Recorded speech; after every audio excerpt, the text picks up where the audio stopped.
I'm Cole Haddon, and what you're about to listen to is a bonus episode from Season 1 of 5 a.m. Story Talk. In this podcast bonus eps, my guests break down a seminal piece of art from their lives, what I describe as mini masterclasses, although not always on the subject you expect. These bonus episodes are exclusive to my paid supporters in the season they were originally published. But in the following season, they're each unlocked, one at a time, so everyone can listen to them alongside the new episodes.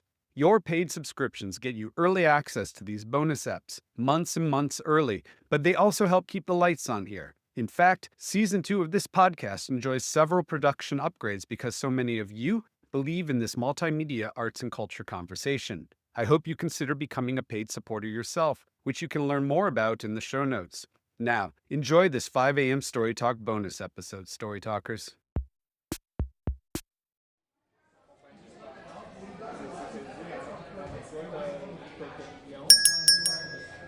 I'm Cole Haddon, and welcome back to 5 a.m. Story Talk.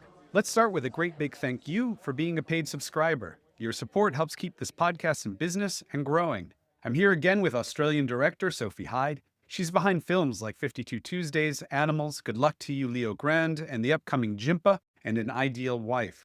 We'll be discussing a seminal piece of art from her life, the iconic 1975 film, The Rocky Horror Picture Show, which celebrates its 50th anniversary this year. It was written by Richard O'Brien and Jim Sharman, adapted from O'Brien's stage musical, Sharman directed. We're going to get into its role in Sophie's life and culture in general, what it had to say 5 decades ago about sex and gender freedom, and a whole lot of Tim Curry love. I hope you enjoy the conversation, so let's get into it. All right, I'm excited about this. Welcome back, Sophie, and thank you for the conversation so far. But I think the really fun part is about to start because I asked you to choose a seminal piece of artwork from your life to discuss with me. Can you tell listeners what you went with? Yeah, I went with the Rocky Horror Picture Show, the film. And really, like, there were so many things I felt like I could choose. And then I just thought, well, as a kid, I loved this so much. I knew it so well. I could have recited every moment of it. So why not this, you know? Can you remember your first experience with it, how old you were, and maybe why you think you reacted so strongly to it at that age? The really funny thing is I have no memory of the first time I saw this, which means I probably saw it when I was really young, which I think some people would be like, you what? You saw the Rocky Horror Picture Show young? But the kind of campness of it and everything, honestly, I just remember singing, you know, Brad and Janet and Let's Do the Time Warp, even as a really small person in our lounge room when I was little. I think it has a kind of like mythology in my family. My mum told me that she thinks my sister was conceived after a theatre performance of Rocky Horror Picture Show. Oh my God, too much information.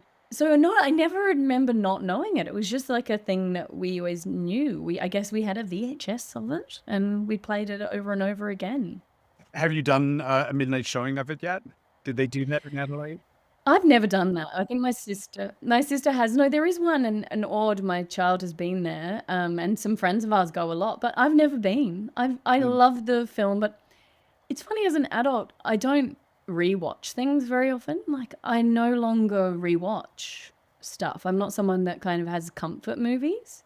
As a kid, I rewatched heaps. I just over and over watch Rocky Horror or later Mannequin, or Weird Science. You know, all these. Heathers was a big one for me as a teenager, you know. But so no, I don't have the compulsion to go. But if I found myself there, I'm sure I'd enjoy it. With your development as a child, I mean, that film would rewire most people's brains. Did it affirm the way that you were being raised or what you sort of felt around you? And I guess part of the reason I ask is that this is a film that would have been wildly transgressive at the time. And so many of your films in the context of, I guess, cinema history are presented with many transgressive elements, even as simple as putting a middle-aged woman or 62-year-old woman on screen having sex. So I'm just curious if this is a bit of a key moment for you.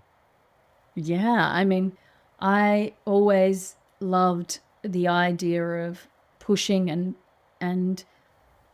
and messing with ideas of gender and sexuality, I think. And like even and so some of that, I suppose, comes from something like this. I suppose the fact that my parents showed this to me so young and they were unafraid of it means that they didn't find it really out there in some ways.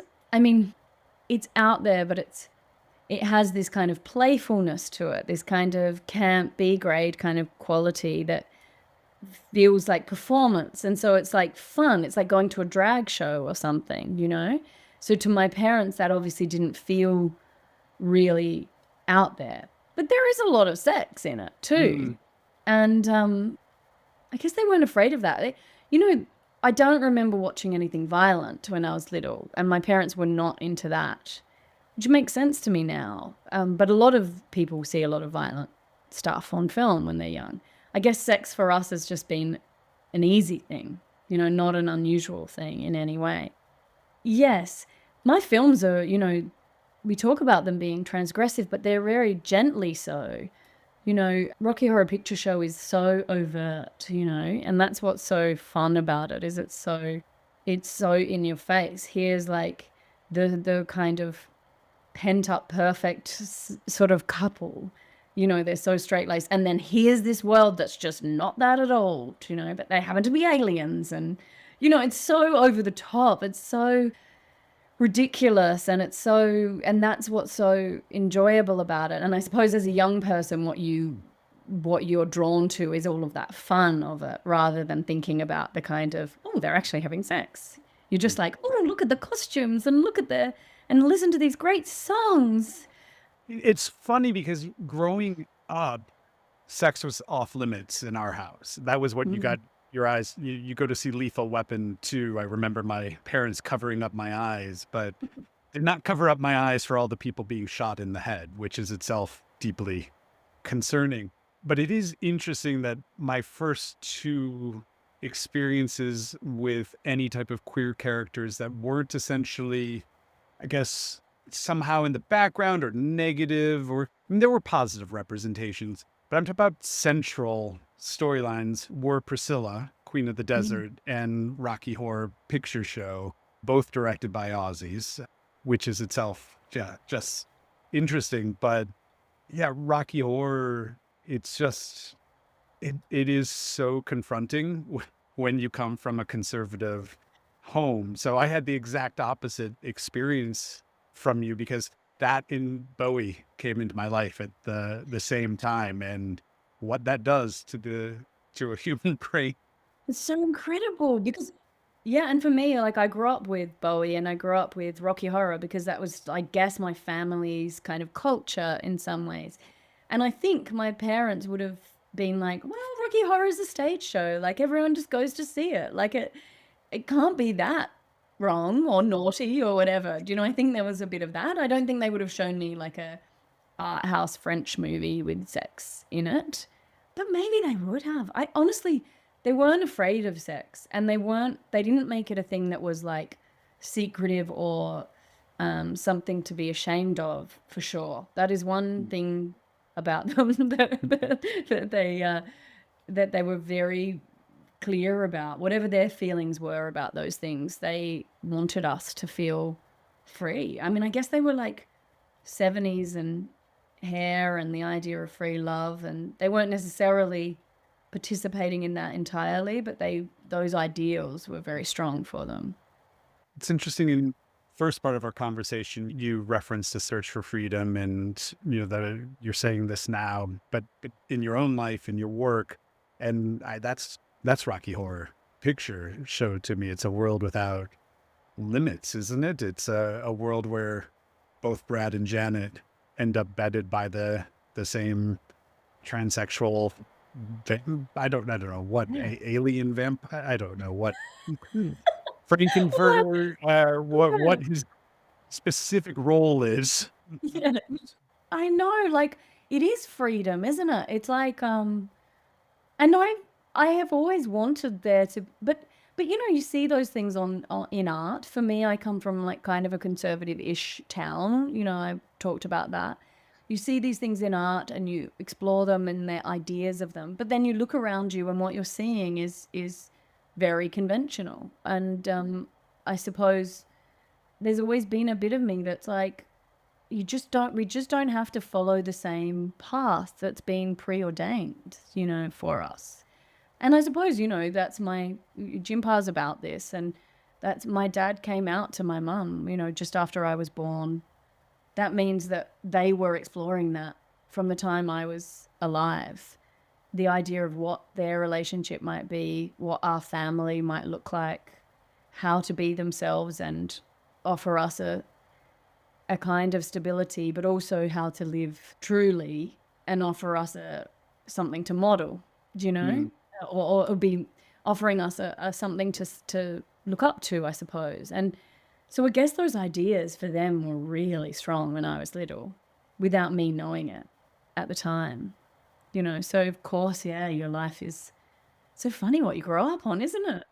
But yeah, like I don't think I ever saw a violent movie until I was a teenager, and I was like, I can't believe everyone watches this. It's so shocking to me that people would watch people being like shot and hurt. I still find that really difficult to watch. But not sex. I find that really easy.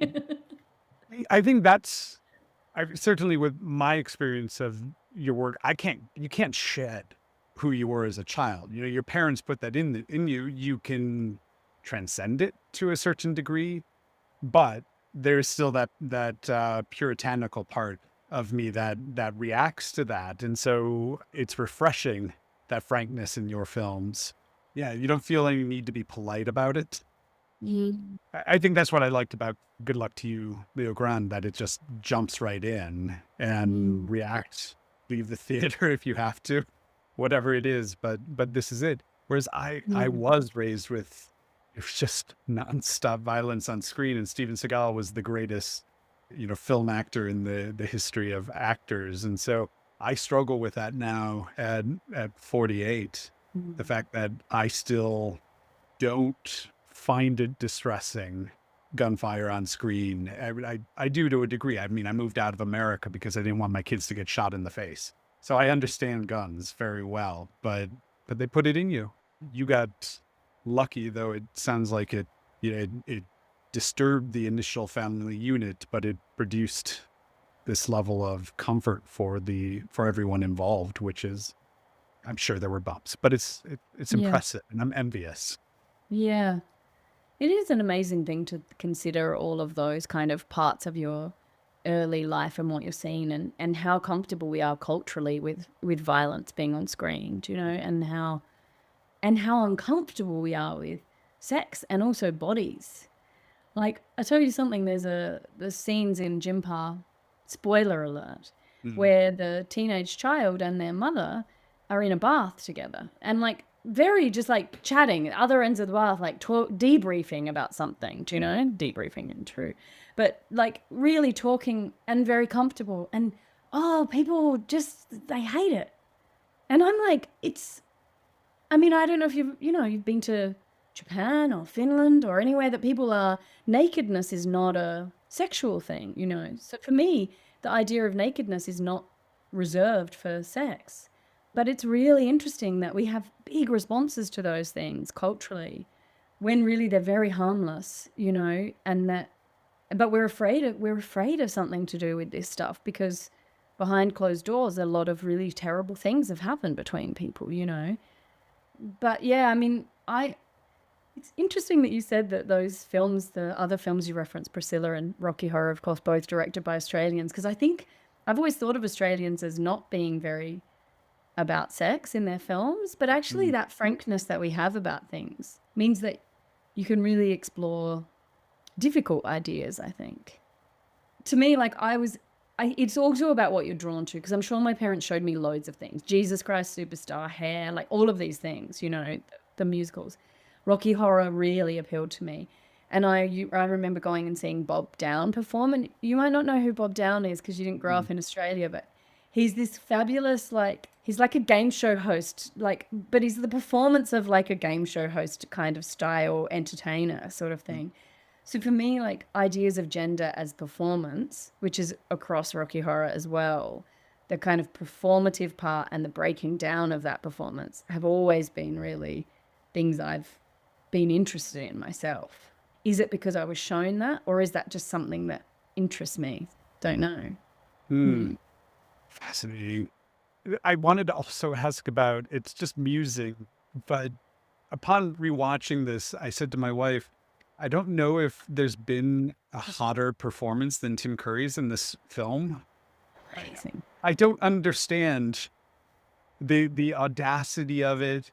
Every look, every inch of his body is perfectly controlled to ooze sex at every moment. And then like 10 years later, he plays Satan on screen and or 12 years later in Legend. It somehow turns in the sexiest performance as Satan ever. And I feel like, what did we do wrong to Tim Curry for years for being this brilliant?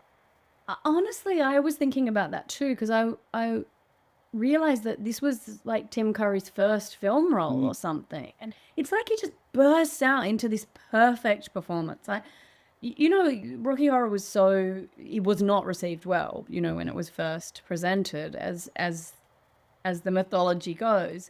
But I look at it and I'm like, whatever your feelings about this, whatever your taste is in it, you cannot deny that how magnetic and brilliant that performance is. It's just so on point. I actually kind of was realizing, I feel sort of like it's hard for anyone to kind of come after him in that role to me. Like, it's so, it holds the movie together, but it is pitch perfect to me, that role. And it's such it's a musical that is like everything's out loud in that musical way. Like, I'm going to say exactly the thing in my head.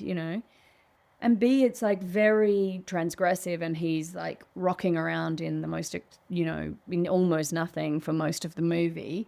And it's got this tone that's like over the top as well. And yet he sort of somehow manages to really stay in it. Truly, what a remarkable actor. And whether it's the editing work, I don't know. But in an over the top film, he never goes bigger than the film. It would be so easy because he's going so big, but somehow he always stops right at the point that it would become stupid rather than brilliant. I love an actor that can be big as well. Like, I remember when I watched Matt Smith come in as the Doctor in Doctor Who when he came into that show, and he was massive. And I remember just being like, oh God, I love this. Like, an actor that never quite tips out of the film or the role, and yet is not doing the like, I need to be really small on screen. Like, only really very nuanced, very delicate acting is what works. Because I think a lot of people feel that. But to be able to be that massive and never kind of tip to the point of like, "Ugh," is remarkable. Like, those kind of actors really, I think, are something. Are you a horror or I guess classic horror and science fiction fan at all? I am not a massive horror fan just because I can't handle it probably. So it's too stressful for me. I do love science fiction. Yeah, I probably lean towards science fiction more.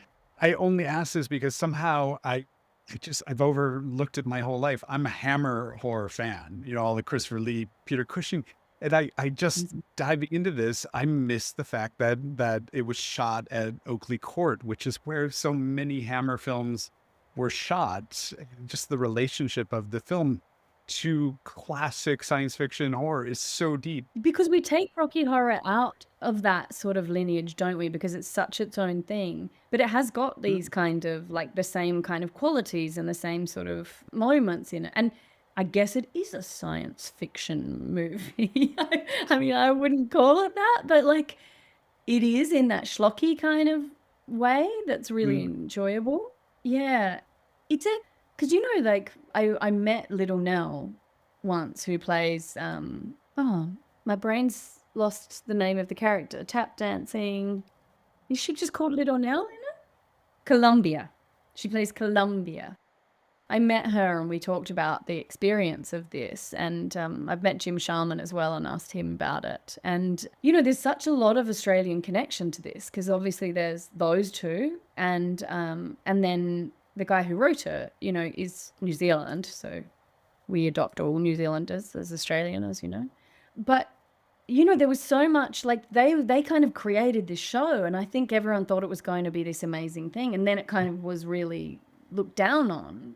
But then it became this huge kind of cultural phenomenon. But I think, you know, they were all kind of just having a great time, like making work and like creating things around London. And, you know, it sort of came out of something, a very particular era and time. Like, I don't know how the politics of it sit now.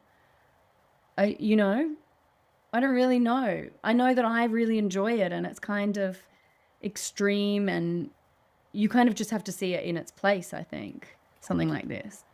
It's an interesting film because I've heard many people say you can't say transvestite anymore. It's built into the film. So much of it, you've got Tim Curry playing this character on screen, and yet it doesn't have a mean bone in its body. It's so sincere and kind in its love for what it's depicting that I don't know how someone, I feel like it would say something tragic about the person Yeah. complaining about what's on screen.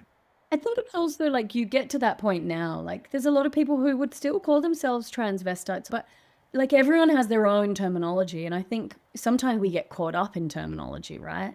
But actually you're right. Like it's so loving. It's so sincere. These are qualities, and it's so fun, and it's such a celebration that in the end it's like, it's just sort of breaking apart kind of old ideas and saying like, you know, there's so many more options for you. There's so much more life possible. But I guess you just have to take it with that sort of generosity, a film like this. It's not making fun, is it? It never makes fun of them. No, I think the only people it makes fun of are Brad and Janet. Brad and Janet. If anybody. But I think until this moment, I haven't quite put together the idea of the monster of Rocky in the film being created, creating an identity, creating life, all of these things, which I think are part of reinventing, reinventing freedom. I don't even know if I'm explaining that very well, but it seems like a bunch of people saying there's a different way to live and we can create something with gold underpants. And even Rocky, like they create this, you know, very homoerotic kind of vision of man, you know, and yet Rocky just like kind of is like has sex with everyone and anyone, and like even Rocky is like whatever, you know, whatever goes. They're also kind of fluid, as we would say now, I suppose. Yeah. That's a lovely way to put it, because the film, then the stage musical, it's just incredibly fluid, that somehow you've deprived yourself of avenues of joy and experience being Brad and Janet, that there's something more. I mean, I try to wrap my brain around Brad's character having sex with Frank-N-Furter on screen in the early 70s. It just, and how much of this is wrapped up with Bowie at the time, and the freedom that this moment gave to the world, and how maybe we lost some of that 30 years. Well, we like to think that things sort of step forward in certain ways, but of course we're watching now that things don't always step forward. They very much kind of get recloseted, let's call it. That character it's amazing because it's really genuine. It's kind of like what we were exploring in Leo Grande. Like when you strip away all the pretense of things, suddenly it's like, what do you actually feel like and want right now is a real question. And that happens to Brad in it. It happens to them all.